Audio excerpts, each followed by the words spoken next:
आजच्या दिवसाची सुरुवात झाली चहा पिऊन आणि भांडण करून पण. कारण त्यांना चहासोबत टोस्ट खायचे होते आणि मला खारी. मग काय ज्यांनी त्यांनी त्यांच्या त्यांच्या आवडीचं खाल्लं. त्यानंतर स्वयंपाक करायला घेतला आणि आज फक्त वरण भात करत होते.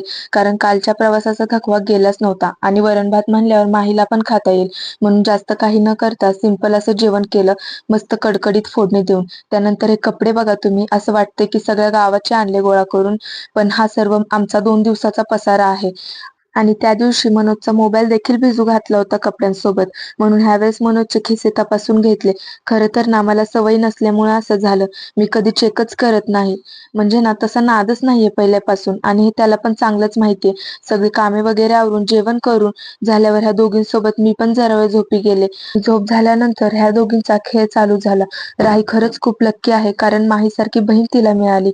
माही ना तिच्यासोबत आतापासूनच खूप छान पद्धतीने खेळते आणि तिला हसवण्याचा प्रयत्न करत असते. तर असा होता आमचा आजचा दिवस. जय माता